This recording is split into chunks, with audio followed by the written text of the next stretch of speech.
ప్రేక్షకులకు నమస్కారం. ADN news TV మనదర్శి మన లోకల్ ఛానల్.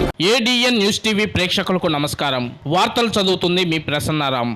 దర్శి మండలం తూర్పు వీరాయిపాలెం గ్రామం ఫ్రీ హై స్కూల్ నందు జాతీయ గణిత దినోత్సవ వేడుకలు ఘనంగా జరిగాయి. స్వర్గీయ శ్రీనివాస్ రామానుజన్ జయంతి సభకు పాఠశాల సోషల్ ఉపాధ్యాయులు అట్లూరి రామారావు అధ్యక్షతన జరిగింది. ఈ సందర్భంగా స్కూల్ టీచర్ బొప్పూరి నాగార్జున విక్రమ్ మాట్లాడుతూ, రామానుజన్ గారు పేద కుటుంబం నుంచి పెరిగి జాతీయ గణిత ఉపాధ్యాయుడిగా పేరు పొందారని, తన 32వ సంవత్సరంలో మృతి చెందడం జరిగిందని ఆయన ఈ సందర్భంగా తెలిపారు. రామానుజన్ తన వయసు కన్నా తన శాస్త్రవేత్తగా వెలుగొందిన కాలం ఎక్కువగా ఉందని, ఇది విద్యార్థులు గమనించి మన నైపుణ్యంను సమాజం ముందు తరాలకు ఎంతో ఉపయోగకరంగా ఉంటుందని ఆయన ఈ సందర్భంగా తెలిపారు. అనంతరం విద్యార్థులకు SA1 పరీక్షల్లో 1 నుండి 8వ తరగతులకు ప్రథమ, ద్వితీయ, తృతీయ బహుమతులను పంపిణీ చేయడం జరిగింది. ఈ సందర్భంగా గణిత ఉపాధ్యాయులు బి శ్రీనివాసరావును సన్మానించడం జరిగింది. అనంతరం విద్యార్థులు గణితానికి సంబంధించిన స్కిట్లను ప్రదర్శించడం జరిగింది. ఈ కార్యక్రమంలో ప్రధాన ఉపాధ్యాయులు వి రవిబాబు, ఉపాధ్యాయులు ఆంజనేయులు, వెంకటేశ్వర్లు, అశ్విన్, మస్తాన్ బి తదితరులు పాల్గొన్నారు.